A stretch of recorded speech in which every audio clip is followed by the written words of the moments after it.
In today's video, we're going to go over top to bottom all the features that you may or may not know about the Ford Raptor. If you want to skip to any particular feature, we've got chapters listed below in the description.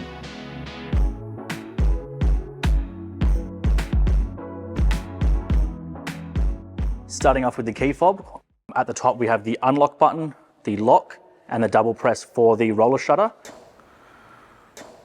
We also have the inbuilt key to open the door. On the back of the key, you can see the Raptor logo embossed. Moving to the front, we'll start at the bottom. We've got two recovery points hidden behind these plastic covers. They can be removed with an Allen key or a screwdriver. They might take a little bit of force to get off, but they will come. On the front, you'll also see the unique Ford logo, which is unique to the Raptor. Inside the Ford logo, you also see the front-facing camera with the built-in washer. The washer will activate when you pull the stalk behind the steering wheel to activate the front windshield washers as well. A big part of the Ford Raptor as well is the standard matrix LED headlights. You will see these bend around curves at nighttime and self-adjust when you've got your high beam on. On the front bar, you will also get your left and right fog lights. These will also turn on when you turn left and right as well. The bonnet release is on the passenger side footwell and is a single release. Once you have pulled the release, you will have to put your hand under and find the other release button. Simply pull it up and pull up the holder. There's no gas struts in the Raptor. Looking into the engine bay, there's three bottles you might want to keep an eye on. You've got your washer bottle if you need to refill your washer fluid. You've got your coolant level here as well as your brake fluid as well. These two will get topped up at your scheduled servicing, so make sure you keep on top of that. So this is the fuse box for the accessory switch. You will also see next to the fuse box, here's the wiring for those auxiliary ports to have your spotlights on front of the car. These are wired into the high beams. The rest of the wiring is all pre-wired to the rear of the car. If you would like to install any tub lights or an air compressor, the wiring in the rear of the tub is located under the bottom left-hand side here. Moving to the side of the car, you will see on the mirrors that you've got the 360 camera as well as the puddle lamp. From default, the car is set to have the mirrors fold in when you do lock the car. You can also change that in the settings.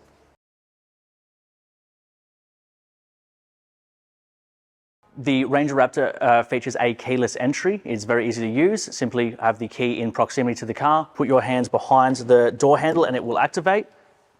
There's also a sensor on the door handle to lock the vehicle.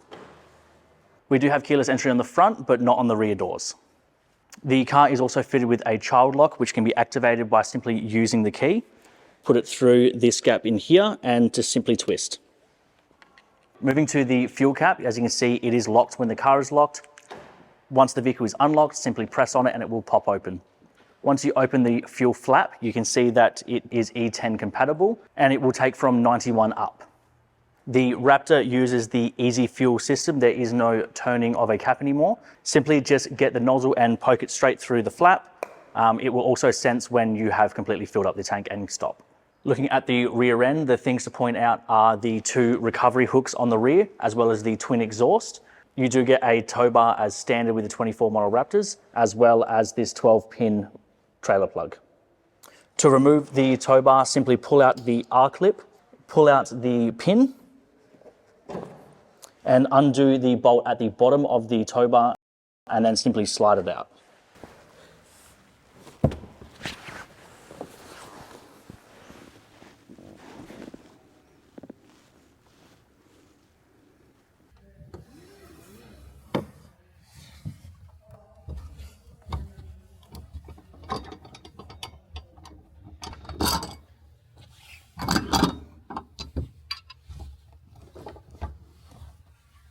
Here we have the jack that I got from behind the rear seat.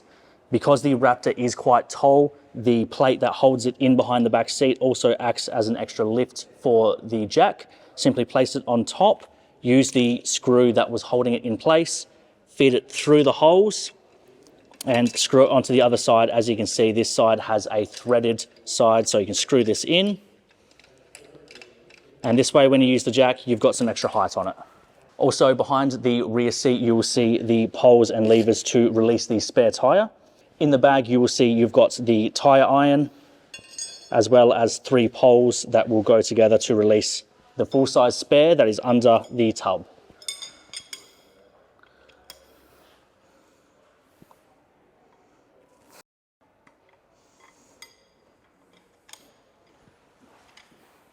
Once you have this set up, you will see this hole above the license plate on the rear. Simply feed the pole through the hole. You will also see a white locating cone inside the hole there. This will help guide this to the mechanism that will help lower the tyre. Once you have this in place, you can use the tyre iron on the other end to turn the spare tyre. This will lower it from down under the tub, and then you can replace your flat tyre. Moving up the tub, you will see that the tailgate will be locked with the car. Simply unlock the vehicle to open the tailgate. The tailgate can be opened whilst the roller shutter is fully closed as well. Inside the tub, you will see that you have a 12-volt accessory socket in the back, as well as the button to close the roller shutter. You also see that you have built-in lights in the tub as well. These lights can be activated with the zone lighting, which I will show you in a minute. If your Raptor has the factory option of the roller shutter, it is not something that is easy to take in and out of the car. Moving to the back seats of the car, you will see that we have the cup holders with the armrest situated in the middle of the seats, as well as a USB Type-C and A down the bottom, and some vents for the aircon and heating. Looking at the driver's door controls, we have the button to fold in the mirrors, button to lock all the windows so no one can open them, the control pad for the electronic mirror adjustment, as well as the 4 window switches. All the window buttons are a one-touch open. Down near the driver's right knee, you will have all the switches to change the headlights, as well as the dash illumination brightness, a fog light button, and a button for the power roller shutter if you have that fitted as well. The Raptor is fitted with a push button start. To turn on the accessories, push the button with your foot off the brake. This will turn on all the screens and the features. To start the car, have your foot on the brake and simply press the start button. Moving to the right-hand side of the steering wheel, you will see that you have the controls for the steering adjustment, suspension adjustment, as well as the exhaust adjustment. You have buttons for the dash to go through all the different setting menus, as well as the back button for the screen. Your R or Raptor mode, once you save your steering, suspension, and your exhaust settings, these will save on the R menu, so then you can double tap this button and get into your Raptor or R mode. Down the bottom, you will also see skip song if you have your Spotify connected, as well as change the radio stations. Moving to the left side of the steering wheel is where you will find all your adaptive cruise control and lane keep assist buttons. The top left button here is how to turn on the cruise control. The LIM is the speed limiter. This button is to set and disable the cruise control, as well as resume it. Top right will be the distance you are to the car in front if you do use adaptive cruise control, as well as your lane keep assist. To turn this one off, simply double press it whilst you are driving and it will turn off. Below the silver line, we've got the volume down and up button, as well as the voice controls for the car, which can also be used for Siri. The steering wheel in the Raptor is a manual adjustment. Simply pull the lever down below the steering wheel to get your up and down, as well as your periscope movements. On the driver's left knee, you will see the electronic brake controller with a plus and a minus for the gain, as well as a squeeze button to activate the trailer brakes. In the center down the bottom, you have a USB Type A and C, as well as a wireless phone charger.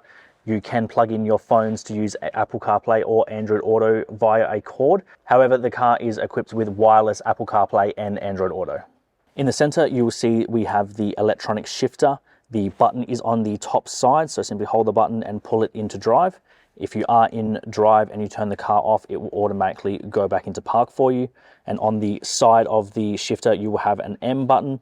This will activate manual mode, so you can use the paddle shifting behind the steering wheel. Below that, you will see you have a electronic handbrake. When your foot is on the brake, push the button down to deactivate the handbrake and pull it up to reactivate the handbrake. Below the electronic shifter, you will have the button for the autonomous parking. We have a video of that on our YouTube channel, so have a look for that one. Next to that is your traction control button, if you want to turn that off whilst you are off-road. The A is the automatic start-stop for the red light. If you want to turn that off, simply press the button when you get in the car. It will reactivate every time you get back in. So if you don't like using this feature, make sure you press that button every time. Below that is the off-road screen. So if you press this button, up on the screen will come up with your front cameras and some driving assist for off-roading. On the left-hand side is your drive modes as well as your 4x4 modes. Simply turn this knob to go between all your different drive modes for your sport and off-roading and your normal driving.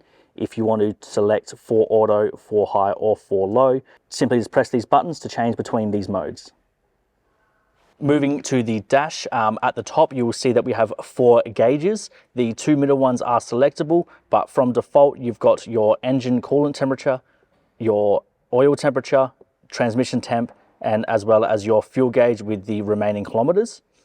In the center, you have the changeable modes for your trip computers, as well as the fuel economy and the auto stop start. These can be changed throughout the settings menu, and you can select any of these that you would require in the middle. Down the bottom of the dash, you will have the seatbelt indicator warning. Next to that is the automatic start-stop system, as well as the current kilometers on the vehicle. Next to that, you will see the indicator for what drive mode you're in, as well as if you're in 4x4 or 4 auto. Below that, you can see that you have the radio station on here as well. Following that is the temperature of the outside of the vehicle and all those steering, suspension, and the exhaust modes I spoke about earlier. On the far left, you can see that you've got the indication for what kind of headlight mode you're on. At the moment, we are on automatic and the headlights are on, which we can see with that green bottom left indicator. Looking at the adjustable modes for the steering, suspension, and exhaust, they will come up on the screen when you press the buttons. For the steering, you have normal, comfort, as well as sport. For the suspension, you have the normal, sport, and off-road. And for the exhausts, you've got quiet, normal, sport, and Baja. Once you have these set and adjusted to your liking, if you hold the R button or your Raptor mode, this will save it to your current settings. When you get into the car, everything will be on the normal settings, as well as the exhaust.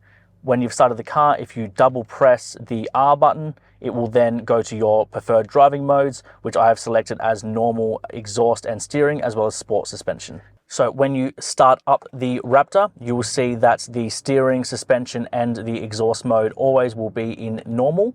Once you have them set to your preferences on the R button, if you double tap the R button, it will then switch to your preferred driving modes. It will always start the car in everything on normal. There is no way to change the settings so it will start in R mode. It will always start in normal. If you are in R mode, you will see a little R down next to the rev gauge.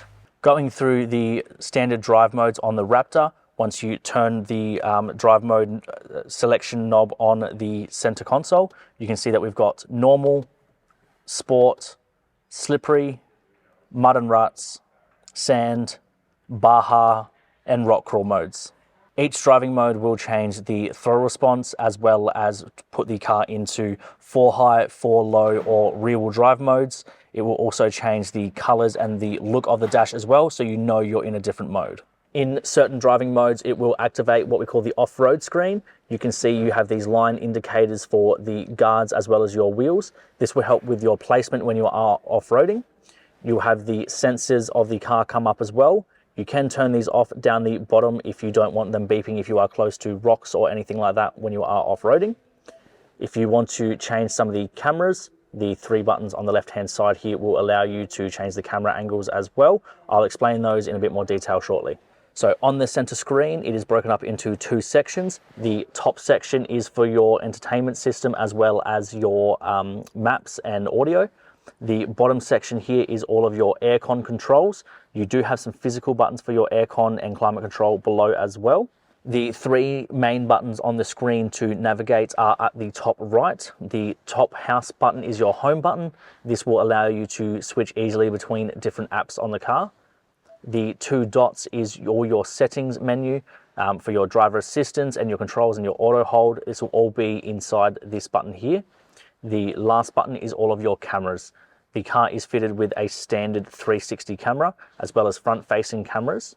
To change these, again, these 3 little lines, you can go between different front-facing cameras.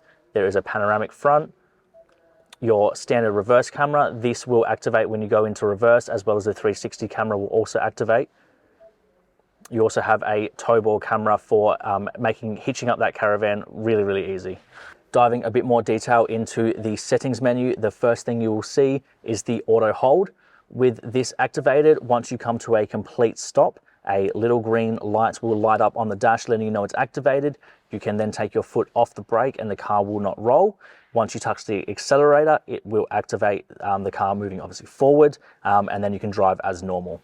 If you don't like this function, it is very easy to obviously turn off. There is no hard or physical button on the dash for this. It is only found inside the settings menu.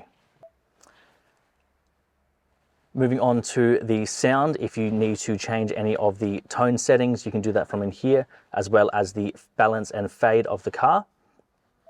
Adaptive volume is also as standard on the car.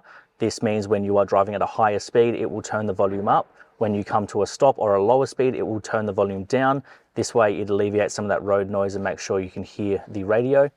If you need to change again the sound modes, that is all in here as well. Phone list, if you have multiple phones paired, that will show up in here. Although when you first take delivery of your Raptor, you can also add your phone here for the Bluetooth and Android or Apple CarPlay. Below that is the driver assistance. Here you can also see another button for the auto hold if you would like to use that, as well as your cruise control options. The car is fitted with standard adaptive cruise control. If you want to turn on lane centering and the speed sign recognition, you can do this as well. So it will read the road signs and slow the vehicle down. If you just want to use normal cruise control, you can activate this and then it will not read road signs or sense cars in front of you and slow the car down. All the lane keeping system is in here as well. So if you just want it to alert and aid, you can do that. If you just want it to aid and not actually alert you, you can change it, as well as the intensity for the lane keep system. Pre-collision assist is very handy, so all the settings are on here. You can change the sensitivity of the alerts as well as turn off the distance indicators. You can see that you also have the rear view camera delay turned off as default, but on as default is the blind spot monitoring system. This is the little yellow indicators on the side mirrors letting you know that there's someone in your blind spot. The car is also fitted with front and rear parking sensors. If you want to turn these off, you can. Cross traffic alert and brake assist as activated again from standard. This will let you know if there is a car behind you when you are reversing out of a car park, and the reverse brake assist will stop you from reversing into any cars. In vehicle, the 3 modes on by default is the vehicle power down. This will stop the car from idling more than 30 minutes. The rear occupant alert, if you do have kids in the rear, this is a good one to make sure that you haven't left them in the car. Key detection alert as well is also on by default. As you can see, there's lots more features in here. If you press the little eye, it will give you a quick indication of what the feature will do. Moving into general, you can see that the language as well as the measurement of units is also in here as well. You can set this all to your liking. Once this is set up, it will change all the dash and the screen units as well.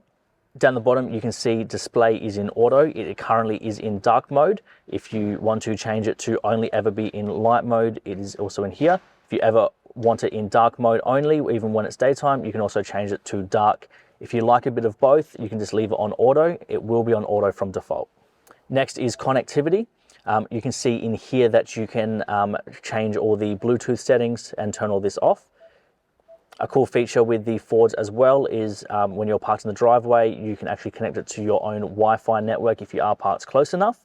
You can also then automatically download updates overnight for the car.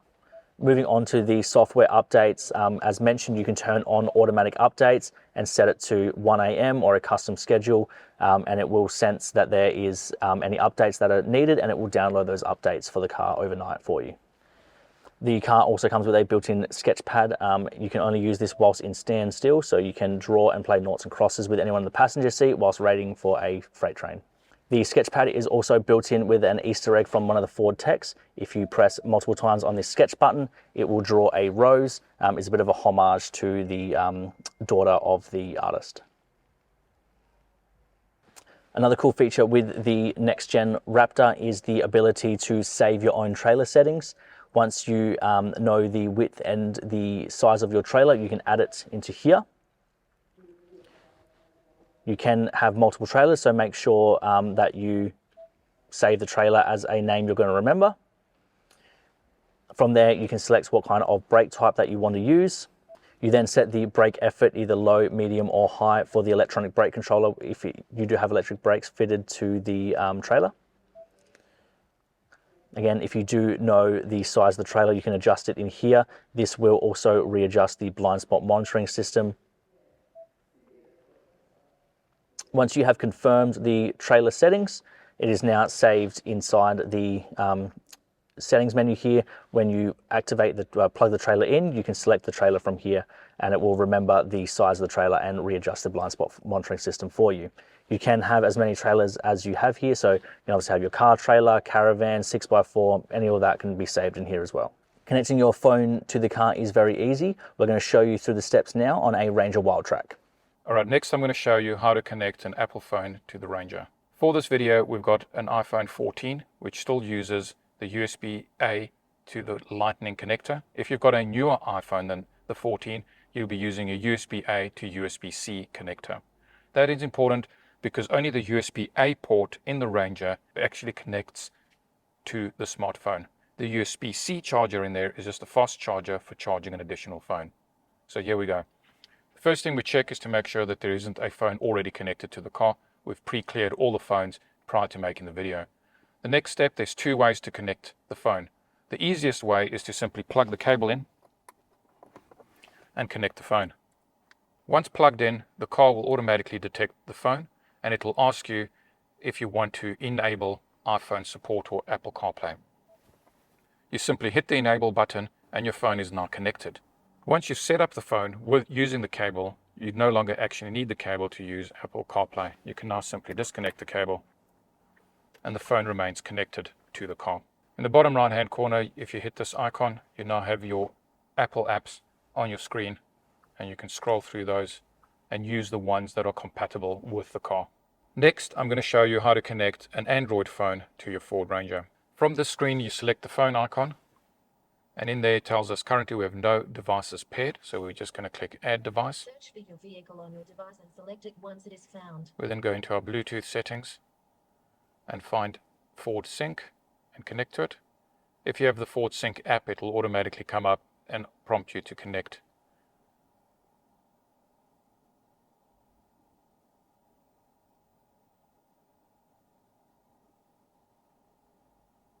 For your safety, please stay alert to changing road conditions and use Sync's voice-activated features while your vehicle is in motion.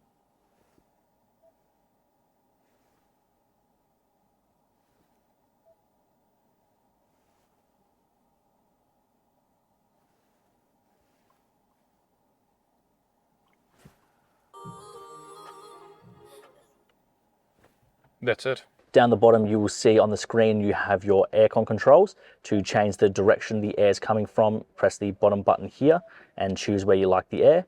It is a dual zone climate control as well. So if you want to turn it off or on dual, the button is also here.